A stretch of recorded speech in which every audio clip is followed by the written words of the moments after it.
If I was having a party tonight, one of the people I'd invite would be Des O'Connor, because I think he's such a nice, friendly chap. And you can see him tonight with one or two of his guests in Des O'Connor tonight, plus a rather seasonal surprise as well, so look out for that. And at 11:35, it's our Christmas night thriller called Home for the Holidays. Right now, though, it's the latest news.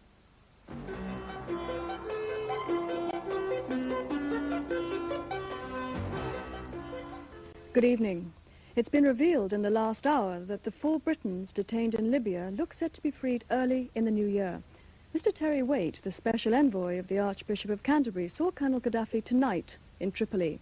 After 2 hours of talks, Mr. Waite made this statement. The Colonel has said to me that out of respect for the Archbishop of Canterbury and the efforts of the Church and his envoy, he will ask the People's Congress, when they meet in January, to authorize the release of the 4 detainees.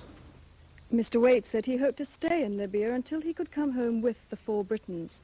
Mr. Alan Russell, Mr. Malcolm Anderson, Mr. Michael Berdiner and Mr. Robin Plummer have been detained for 5 months. Kevin Dunn has just spoken to Mrs. Russell. Extraordinary, isn't it? It's a marvellous Christmas Day present. We had a rather miserable couple of days up until now, and now I feel very much more cheerful, to say the least. The first pictures of Prince Harry's christening were shown round the world today in the Queen's Christmas broadcast. The Queen said in her speech that there was too much concentration on the gloomy side of life. Anthony Carthew describes today's pictures. Before the service, the immediate family were alone in the castle with just time enough for the Prince of Wales to explain the history of those celebrated robes. How old this is? Granny was christened in this. Great-granny. And I was. Look, I was christened in this. Looks remarkably well despite it. I was thinking it must get so incredibly hot inside there, doesn't it? No. Some dribbling. Prince William led the way down the long corridors to the chapel. Prince Harry dozed, behaving impeccably.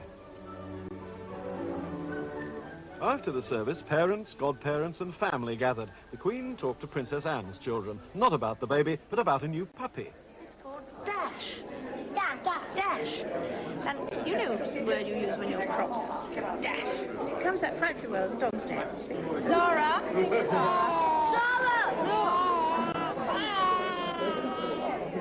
Mother knelt on the carpet to show the baby to the children, but by now a tearful Prince Harry had had enough. A sad aside to Christmas, police in Greater Manchester said tonight that 8 of the 9 people who died in a Christmas party fire in Bury were all from the same family. They included 4 young children, 1 a baby. 3 generations of the one family died in the early morning terrace blaze. A 2-year-old baby perished along with 3 other young children, their 76-year-old grandfather and 3 adults and a teenager. It was a tragic end to a Christmas Eve party. Smoke was billowing out of the top window. We never saw no flames, but the smoke was terrible all over the place. And there was bodies clambering through the window trying to get out. 6 people were taken to hospital, 1 woman died in casualty, 2 suffering from shock were discharged, 2 more detained overnight, and a man with extensive burns and lung damage is still critically ill. Fire officers say it was toxic fumes, not flames, which caused the fatalities. Fire investigation officers say it'll be some time before the cause of the blaze is known. One story they're considering is that young children in the house were seen burning wrapping paper from their presents just before they went to bed. Mike Morley, ITN, Bury in Greater Manchester.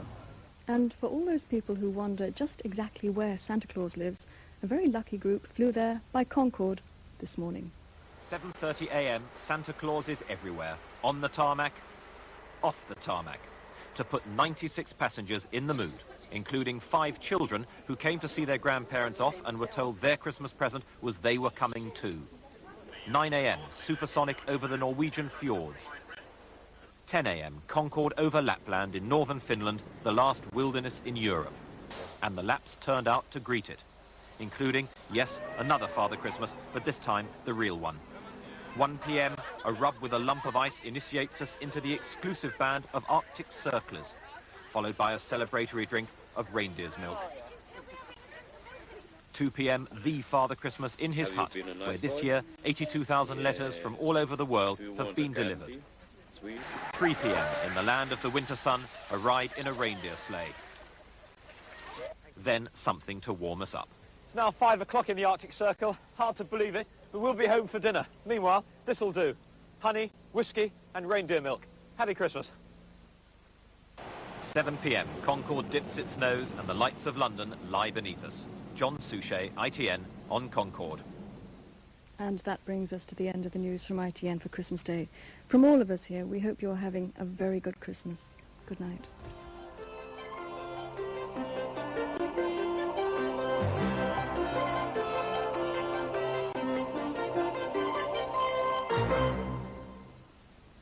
Look at the Christmas weather now. 1 or 2 showers will continue in places overnight, especially in the South Midlands, and with a minimum temperature of -2 degrees centigrade, many roads will become icy.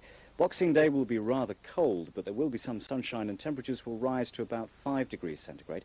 Some places will remain dry, but scattered showers are likely, and some will fall as sleet or snow over higher ground. And the outlook for Thursday and Friday remaining rather cold with sunshine and wintry showers. That's the latest weather forecast. Don't forget 11:35, it's our late night film, but right now it's Des O'Connor Tonight.